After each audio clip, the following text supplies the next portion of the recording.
உங்கள் சக்தி நேயர்கள் அனைவருக்கும் மனமார்ந்த வணக்கங்கள். தொடர்ந்து விநாயகர் அகவல் பாடலின் பொருளையும் விளக்கத்தையும் நாம் பார்த்து வருகிறோம். நேயர்கள் அனைவரும் விநாயகர் அகவல் பாடலின் பொருளை, கருத்தை தெரிந்து கொண்டு இந்த விநாயகர் அகவல் பாடலை சொல்வதன் மூலம் விநாயகர் அருளை பெற இயலும் என்பது உறுதி. தொடர்ந்து 12 தொகுதிகளாக விநாயகர் அகவலை பார்த்திருக்கிறோம். தெவிட்டாத ஞான தெளிவையும் காட்டி ஐம்புலந்தன்னை அடக்கும் உபாயம் இன்புறு கருணையின் இனிதெனக் கருளி, அதுவரைக்குமான விளக்கத்தை பார்த்துவிட்டோம். பார்க்காதவர்கள் முன்னாடி 12 தொகுதிகளையும் பார்த்து தெரிந்து கொள்ளுங்கள். இப்போது விநாயகர் அகவல் பாடலின் 13வது தொகுதியில் நாம் பார்க்க இருக்கும் வரிகளுக்கான விளக்கம். கருவிகள் ஒடுங்கும் கருத்தினை அறிவித்து இருவினை தன்னை அருத்திருள் கடிந்து தலமொரு 4 தந்தனக் கருளி மலமொரு 3 மயக்க மறுத்தே. இந்த 4 வரிகளுக்குமான விளக்கத்தையும் பொருளையும் பார்க்க போகிறோம். வள்ளுவர் தனது துறவு அதிகாரத்தில் யான் எனதென்னும் செருக்கறுப்பான் வானோர்க்குயர்ந்த உலகம் புகும், நான் எனது என்ற எண்ணத்தை விடுபவர்கள் வானோர்க்கும் உயர்ந்த உலகம் புகும், வானோர்களுக்கும் மேலான உலகத்தை பெறுவார்கள் என்று கூறுகிறார். அதுபோல நான் எனது என்ற அகங்காரத்தை விட்டுவிட்டு வானோர்க்கும் உயர்ந்த உலகத்தை பெற வேண்டும் என்று ஔவை விநாயகர் அகவல் மூலம் விநாயகரை வேண்டுகிறாள். அப்படி உயர்ந்த உலகத்தை தரக்கூடியவர் விநாயகர். அவரை விநாயகர் அகவல் பாடலை சொல்லி தொழுவதன் மூலம் பிறப்பில்லாத முக்தி நிலையை நாம் அடைய முடியும். இந்த பதிவில் கருவிகள் ஒடுங்கும் கருத்தினை அறிவித்து, கருவிகள் ஒடுங்கும் கருத்தினை அறிவித்து, கருவிகள் நமது உடம்புல 5 கருவிகள் இருக்கின்றன. கருவிகள் என்பது புலன்கள். மெய், வாய், கண், மூக்கு, செவி, காது என்று 5 புலன்களும் ஒடுங்கி நிற்கின்ற, 5 புலன்களையும் எனது கட்டுப்பாட்டில் வைத்துக் கொள்கின்ற அந்த கருத்தினை, அந்த வழிமுறையினை எனக்கு உரைத்து, கருவிகள் ஒடுங்கும் கருத்தினை அறிவித்து இருவினை தன்னை அருத்திருள் கடிந்து. 2 வினைகள் நம்ம ஏற்கனவே பார்த்திருக்கிறோம். நல்வினை தீவினைன்னு 2 வினைகள் உண்டு.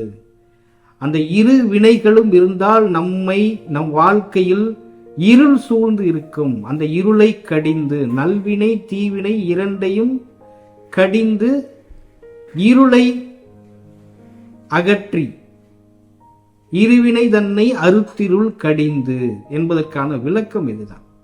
கருவிகள் ஒடுங்கும், 5 புலன்களையும் ஒடுங்கும் அந்த வழிமுறையை கொடுத்து, அந்த நல்வினை தீவினை 2ஐயும் அகற்றி வாழ்வில் இருக்கின்ற இருளை விலக்கி இருவினை தன்னை அருத்திருள் கடிந்து. இதற்கு பிறகு வருகின்ற வரிகளை நம்ம கொஞ்சம் உன்னிப்பா பார்க்கணும். தலமொரு 4 தந்தனக் கருளி. தலம் என்றால் நிலை என்று பொருள். ஸ்தல புராணம் அப்படின்னு நம்ம சொல்லுவோம். தலம் என்றால் நிலை என்று பொருள். கைத்தல நிறைகனி அப்பமோடு அவல்புரி கப்பிய கரிமுகன் அடிபேணி. கைத்தலம், கைத்தலம் என்றால் கைகளாகிய நிலை என்று பொருள். அதுபோல தலமொரு 4 தந்தனக் கருளி, 4 தலங்கள் இருக்கின்றது. இந்த விளக்கத்தை நம்ம ரொம்ப உன்னிப்பா பார்க்கணும். தலமொரு 4 தந்தனக் கருளி மலமொரு 3 மயக்க மறுத்தே. தலமொரு 4, முதல்ல இந்த 4 தலங்கள் என்னவென்று நாம் பார்க்க வேண்டும். இறைவனை அடைவதற்கு நாம் எளிதாக நேரடியாக எடுத்த உடனே நினைத்த உடனே இறைவனை அடைந்து விட முடியாது. அதற்கு பல்வேறு படிநிலைகள் இருக்கின்றன. அதற்கு பிறகுதான் இறைநிலையை நாம் அடைய முடியும், இறைவனை நாம் அடைய முடியும். அதுதான் இந்த பல படிநிலைகளுக்கு பேரு தான் 4 படிநிலை, 4 தலங்கள் என்று பொருள். இறைவன் இருக்கும் இடம், இறைவனுக்கு அருகாமை இடம், இறைவனை போன்ற வடிவம், பின்பு இறைவனை அடையும் இடம். இறைவனை அடைவதற்கு இந்த 4 நிலைகளிலும் நாம் இருக்க வேண்டும். இறைவன் இருக்கும் இடம், அது முதல் தலம். இரண்டாவது, இறைவனுக்கு அருகாமை இடம். மூன்றாவது, இறைவனை போன்ற வடிவம். நான்காவது, இறைவனோடு கலக்கின்ற நிலை. இதுதான் இந்த 4 தலங்கள். இறைவன் இருக்குமிடம் ஆலயம். ஆலயம் தொழுவது சால நன்று. ஆலயங்களோடு நாம் தொடர்பில் இருந்தால் இறைநிலையை அடைவதற்கு முதல் படி அதுதான். இந்த தலமுறை 4 முதல் தலம் இறைவன் இருக்கும் இடம், ஆலயங்கள். உள்ளமே கோயில், ஊனுடம்பே ஆலயம் என்று சொல்லுவார்கள். இந்த உடலை சரியாக நாம் பராமரித்து இறைவன் இருக்கும் இடமாகிய ஆலயத்திற்கு சென்றால் முதல் படிநிலையை நாம் அடைந்து விட்டோம் என்று பொருள். தலமொரு 4 முதல் தலம் இறைவன் இருக்கும் இடம். இரண்டாவது, தொடர்ந்து நாம் ஆலயங்களுக்கு சென்று கொண்டே இருந்தால் கொஞ்சம் கொஞ்சமாக இறைவனின் அருகாமை இடத்திற்கு நாம் சென்று விட முடியும். தொடர்ந்து நாம் இறைவனை நினைத்து கொண்டே இருந்தால் இறையே நம்மை நோக்கி நெருங்கி வந்து விடும் என்று பொருள். இதுதான் இந்த தலமொரு 4 தந்தெனக் கருளி. தலமொரு 4 இரண்டாவது நிலை இறைவனுக்கு அருகாமை இடம். இன்னொன்று, இறைவனை போன்ற வடிவம். அது எப்படி இறைவனை போன்ற வடிவம்? எந்த நேரமும் ஒரே இறைவனை நாம் நினைத்து கொண்டே இருந்தால் அந்த இறைவனை போன்ற ஒரு வடிவம் நம் மனதிற்குள் பதிந்து பதிந்து நாமும் இறைநிலையை அடைந்து விட முடியும். இப்போ நம்ம வீட்டில் அப்பா இருப்பாரு, அம்மா இருப்பாங்க. எந்த நேரமும் நாம் அவர்களை நினைத்து கொண்டே இருந்தால் அவங்க பேசுற மாதிரியே நம்ம பேசுவோம், அவங்க நடந்துக்கிற மாதிரியே நம்ம நடந்துக்குவோம். அவங்களுடைய பழக்க வழக்கங்கள் அத்தனையும் நம்மை தொற்றிக்கொள்றது மாதிரி எந்த நேரமும் நாம் எந்த இறைவனை மனதிற்குள் நினைத்து கொண்டே இருக்கிறோமோ, அவர் இருக்கின்ற இடத்தில் இருந்து கொண்டே இருக்கிறோமோ, அது போன்றதொரு வடிவம், பழக்க வழக்கங்கள் நமக்கு வந்துவிடும். இது மூன்றாவது நிலை. நான்காவது நிலை, இந்த 3 நிலைகளையும் நாம் கடந்து விட்டோம் என்றால் அந்த இறைவனை நாம் அடைந்து விட முடியும். இதுதான் அந்த தலமொரு 4 தந்தெனக் கருளி.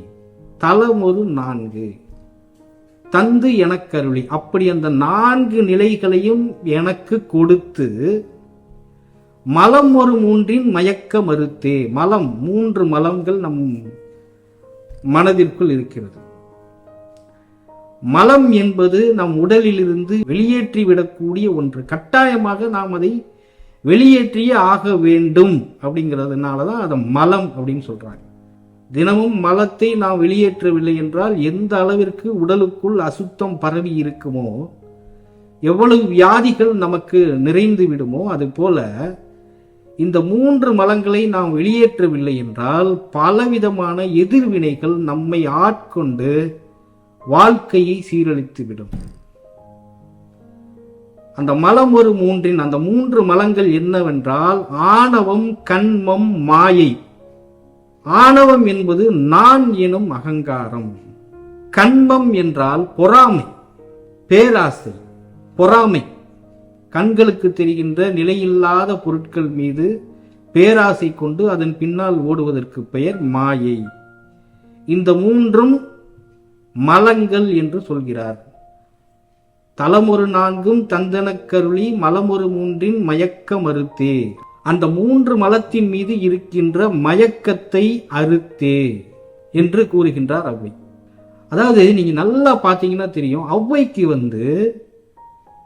பிறவியை அறுப்பது, முக்தி அடைவது எப்படின்னு அவங்களுக்கு நல்லா தெரியுது. நல்லா தெரியும் அவங்களுக்கு. அதுக்குரிய வழிமுறைகள்லாம் என்ன அப்படிங்கிறது அவர்களுக்கு நன்றாக தெரியும். ஆனாலும் ஒரு குருவை அவர்கள் எடுத்துக்கொண்டு எனக்கு இதெல்லாம் சொல்லிக் கொடுங்க, இப்படியெல்லாம் என்னை வழிநடத்தி சென்று அந்த முக்தி நிலையை எனக்கு கொடுக்க வேண்டும், அந்த பேரானந்தத்தை எனக்கு கொடுக்க வேண்டும், அந்த ஞான நிலையை எனக்கு கொடுக்க வேண்டும் அப்படின்னு கேட்குறாங்க. அதாவது ஸ்டூடெண்ட்டு எனக்கு இப்படிலாம் சொல்லி கொடுங்க அப்படின்னு டீச்சர்கிட்ட கேட்குறாங்க. டீச்சருக்கு பிரச்சனையே கிடையாது.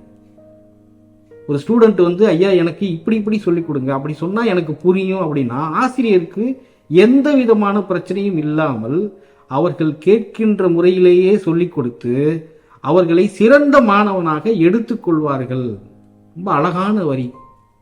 விநாயகர் அகவலை தொடர்ந்து படியுங்கள்.